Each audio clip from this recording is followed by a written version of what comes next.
ETF index mutual funds నేర్చుకుని stock మార్కెట్లో రాణించాలనుకుంటున్నారా? వెంటనే ఈ నెంబర్కి కాల్ చేయండి. నమస్తే, welcome back to Suman TV. Present మనతో పాటు ఉన్నారు 25 ఇయర్స్ నుంచి అమెరికాలో ఉంటున్నటువంటి ఎంఎన్సీ ఎగ్జిక్యూటివ్ వీరభద్రరావు గారు. నమస్తే సార్. నమస్కారం. సార్, ట్రంప్ తీసుకునే ఏదైతే నిర్ణయాలు ఉన్నాయో, కొన్ని క్విక్ డెసిషన్స్ ఉన్నాయో, ఏవైనా సరే గందరగోళం అనుకోండి, అసలు అక్కడ ఏం జరగట్లేదు, ఇక్కడ కొన్ని ఇలా న్యూసెస్ వస్తున్నాయి అనుకోండి, ఇవన్నీ పక్కన పెడితే ఇంత ఈ టైంలో అమెరికా వెళ్ళే వాళ్ళ సంఖ్య తగ్గిపోయింది, వెళ్ళట్లేదు చాలామంది. ఎందుకురా బాబు అక్కడికి వెళ్ళడం, ఇక్కడే ఉండొచ్చు కదా. కొంతమంది వీడియోలు కూడా మాట్లాడుతున్నారు ఏంటంటే, ఇక్కడ లేవా ఉద్యోగాలు, అక్కడికి వెళ్ళి ఎందుకు కష్టపడాలి, అదేది ఇక్కడే చేసుకోవచ్చు కదా, ఇక్కడ రాదా జీతము, ఇక్కడ కూడా కొత్త కొత్త కంపెనీస్ వస్తున్నాయి కదా, టెక్ కంపెనీస్ అన్నీ అని కొంతమంది మాట్లాడుతున్నారు. మరి నిజంగా సంఖ్య తగ్గిందని అనుకోవచ్చా ఫైనల్గా? డెఫినెట్గా సంఖ్య తగ్గింది. రైట్, మీతో అన్నట్టుగా అమెరికాలో ఇమ్మిగ్రెంట్స్ నెంబర్ తగ్గిస్తున్నారు. అందులో రకరకాల పద్ధతులు ఉన్నాయి. ఇప్పుడు మీరు అన్నది ఏంటంటే, ఉద్యోగం కోసం అక్కడికి రావాలా, అక్కడికి వెళ్ళాలా, ఈ కష్టాలు పడాలా అంటే పడాల్సిన అవసరం లేదు. మీకు యాక్చువల్గా నొమాడిక్ వర్క్ అన్నట్టుగా ఎక్కడికన్నా వెళ్ళి మీరు డేటా రిలేటెడ్ వర్క్ చేయొచ్చు, రిమోట్గా చేసుకోవచ్చు.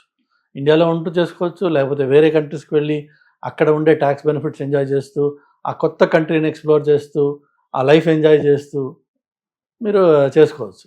నా అన్వేషణ టైప్ అన్కనెక్టెడ్. కానీ ట్రావెల్ ఈ రోజున చాలామంది పిల్లలకి సరదా అయిపోయింది. సో అలా సరదాగా ట్రావెల్ చేసుకుంటూ మరి ఇన్కమ్ కూడా కావాలి. వ్లాగింగ్తో కొంత టైం పడుతుంది వాళ్ళకి, సబ్స్క్రైబర్స్ వచ్చి, అవర్స్ వచ్చి, టైం వచ్చి, డబ్బులు రావడానికి. ఈలోపు ఈ డేటా రిలేటెడ్ వర్క్కి లొకేషన్ కన్స్ట్రెంట్ లేదు, మీరు ఎక్కడి నుంచైనా వర్క్ చేసుకోవచ్చు. సో చేస్తున్నారు. దానికోసం మీరు అమెరికాలోనే వెళ్ళి ఉండాల్సిన అవసరం లేదు. సో ట్రంప్ ఏం చేసినా మీకేం ఎఫెక్ట్ కాదు దాంతో. అది ఒక ఎత్తు. రెండోది వచ్చేసి నంబర్స్ తగ్గాయి అంటే డెఫినెట్గా తగ్గాయి. నంబర్స్ తగ్గాలి అన్నది వాళ్ళ కోరిక. ఇప్పుడు ఈ రోజున ఎవరన్నా టూరిస్ట్ అమెరికాకి రావాలి అంటే ఒక కండిషన్స్ ఏమున్నాయంటే, 5 ఏళ్ల మీ సోషల్ మీడియా కాంటెంట్ మేము చెక్ చేస్తాం, మాకు యాక్సెస్ ఇవ్వాలి, అందులో లాగిన్ అయ్యి ఇవ్వాలి, అకౌంట్ ఓపెన్ ఉండాలి. అంతేగాని నా అకౌంట్ లేదు, లేదని నేను ఫోన్ ఇవ్వను నీకు అంటే అది రిజెక్టెడ్ అంటారు. దానికంటే కూడా మరి ఎందుకు చేస్తున్నారు మనకు తెలియదు, కానీ వాళ్ళు డిఎన్ఏ కూడా కలెక్ట్ చేస్తాను. రీసెంట్లీ అది కూడా వచ్చింది, డిఎన్ఏ శాంపుల్ కలెక్ట్ చేస్తాం మేము అంటున్నారు. సో దానికి ఇవన్నీ కూడా జరిగేది ఏంటంటే నేషనల్ సెక్యూరిటీ కోసం అని చెప్పి మేము ఇది చేస్తున్నాం అంటారు. బట్ గాడ్ నోస్ వై, మనకి తెలియదు, ఎవరికి చెప్పరు ఆ డీటెయిల్స్. బట్ ఎసెన్షియలీ ఏంటంటే travel or immigrants from certain కంట్రీస్ని డిస్కరేజ్ చేయాలి, అది వాస్తవం.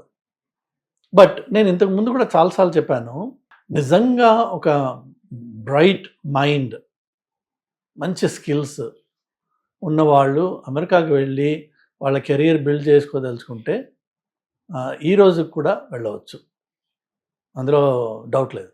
బిల్డ్ చేసుకోవాలనుకుంటే. కానీ నీకు ఆల్రెడీ నేను మెయిన్గా చెప్పేది జెనరిక్గా at very high level 3 essential ingredients ఉంటాయి to build really good career. One is attitude, నీ దృక్కోణం, నీ దృక్పథం చాలా ఇంపార్టెంట్. ప్రాబ్లం ఏమైంది అంటే, గత 25 ఏళ్ళుగా ఈ లేటెస్ట్ జెన్ జీ అని ఏదైతే అంటామో మనం, ఈ జెన్ జీకి వాళ్ళ పేరెంట్స్ నో అని చెప్పకుండా పెంచారు. ఏది కావాలన్నా సరే డాడీ, మమ్మీ అంటే ఆ వస్తువు ఎలా వాళ్ళు ఇచ్చేస్తున్నారు. వాళ్ళు లక్కీగా ఏంటంటే రూపీ వాల్యూ పడిపోయిందా, లేక ఈ 2000 ముందు ఈ ఎవరైతే పేరెంట్స్ చేసిన చిన్న చిన్న ఇన్వెస్ట్మెంట్స్ ఉంటాయో వాటి వాల్యూ ఉన్నట్టుండి పెరిగిపోయింది. హైదరాబాద్లో ₹1,00,00,000 ఎకరం అమ్ముతారని చెప్పి ఎవడో ఎన్నడూ ఊహించలేదు. లేకపోతే మా చిన్నప్పుడు ఆ నానక్రామ్ గూడాను, ఇలాంటి ఏవైతే శంకర్పల్లి, వికారాబాద్, నేను తాండూరులో వర్క్ చేశాను ఒకప్పుడు, నాకు తెలుసు ఆ ఏరియాస్. దాని మొహం చూసిన వాడు ఎవరు లేడు ఆ రోజుల్లో. శంకర్పల్లి దగ్గర ఒక టీబీ హాస్పిటల్ ఉండేది. బస్సులో వెళ్తే వాళ్ళు భయానికి 100 అడుగులు అటో 100 అడుగులు ఇటో ఆపేవాళ్ళు, ఎవడు ఎక్కకుండా ఉండాలని చెప్పి. ఆ టీబీ హాస్పిటల్ భయం. ఈ రోజున అదే టీబీ హాస్పిటల్ ఏరియాలో మీకు ₹1,00,00,000 పెడితే ఎకరం దొరకట్లేదు. సో ఓడలు బళ్ళు అయిపోయినాయి, బళ్ళు ఓడలు అయ్యాయి అంటారు.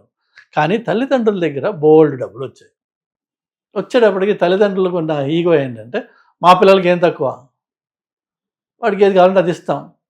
వాడు కూడా అదే ఈగోతో వాడు వెళ్తున్నాడు. ఏదైనా బండి వెళ్ళి యాక్సిడెంట్ అయింది, అక్కడ పడేసి నాన్న బండి ఇక్కడ అయిపోయింది, నాన్న వెళ్ళి దాన్ని చూసుకుంటాడు. ఇలా పెరిగిన జనరేషన్కి చాలా చెడ్డ యాటిట్యూడ్స్ డెవలప్ అవుతున్నాయి. రెస్పాన్సిబిలిటీ కానీ, మెచ్యూరిటీ కానీ, కొంత ఆగి ఆలోచించి ముందుకెళ్ళే పద్ధతి కానీ, అలానే ఎదుటి వారిని గౌరవించడం కానీ, ఇవన్నీ కూడా పోయినాయి. వీళ్ళకి ఏదైతే పొగరు వాళ్ళ తల్లిదండ్రులు సంపాదించి పెట్టారో ఆ పొగరు పట్టుకుని నువ్వు బయటికి వెళ్తే అది ఇండియా అయినా అమెరికా అయినా ఇంకో చోట వెళ్ళినా మూతి పడడం ఖాయం. సో మొట్టమొదట మనకు కావాల్సింది ఏంటంటే ఒక బ్యాలెన్స్డ్ స్టేట్ ఆఫ్ మైండ్ నేర్చుకోవాలి, అది యాటిట్యూడ్. రెండోది స్కూల్ నుంచి ఆర్ కాలేజ్ నుంచి మాస్టర్సో బీఈనో బీటెక్కో ఎంఎస్ఓ ఇంకోటో ఏది చేసి నువ్వు బయటకు వచ్చినా నీకున్న నాలెడ్జ్ సున్నా. ఎందుకంటే నీకు రియల్ ప్రపంచం ఇంకా తెలియదు. పుస్తకం నుంచి ఏదో చదివావు, ఇలా అట అలా అట అనుకుని వచ్చావు తప్ప నీకు ఆ స్కిల్ని ఒక డొమైన్కి ఎట్లా అప్లై చేయాలి నీకు తెలియదు. ఆ విషయం ఒక ప్రాజెక్ట్లో నిన్ను రిసోర్స్గా తీసుకున్నట్టయితే ఏం చేయాలి డే 1 నీకు తెలియదు. So somebody has to show you. అక్కడ కావాల్సిన రెండో క్వాలిటీ ఏంటంటే that communication and willingness to learn, willingness to be guided by others. నాకు తెలియనప్పుడు తెలియదు అని చెప్పి అడిగి తెలుసుకోవడం, ఇనిషియేటివ్, ఇలా కొన్ని బేసిక్ క్వాలిటీస్ ఉన్నాయి, అవి ఉండాలి. ఇక లాస్ట్ వన్ వచ్చి స్కిల్స్. అందరికీ తెలుసు స్కిల్స్లో beginner, intermediate, advanced and super hero ఉండొచ్చు. బట్ ఎస్సెన్షియల్గా ఫ్రెష్ ఫ్రమ్ కాలేజ్ అందరూ కూడా యూర్ ఆల్ బిగినర్స్. ఆ బిగినర్ అనే రియలైజేషన్ నువ్వు యాక్సెప్ట్ చేయాలి first. I'm a beginner, I know the fundamentals. How to apply those fundamentals to a specific business situation, to a specific project need, I don't know sir నాకు చెప్తారా అని చెప్పి అడిగి నేర్చుకునే నీకు నెమ్మదితనం కావాలి. ఈ 3 ఉన్నట్టయితే నువ్వు ఎక్కడికి వెళ్ళినా సరే కెరీర్ బిల్డ్ చేయొచ్చు, లైఫ్లో పైకి వెళ్ళచ్చు. అది సో నేనేది నేను చాలాసార్లు చెప్తుంటాను ఈ మాట, నువ్వు skill wise you are just a novice, you just a beginner. Accept that your a beginner. అక్సెప్టెన్స్లోనే ప్రాబ్లమ్స్ వస్తాయి.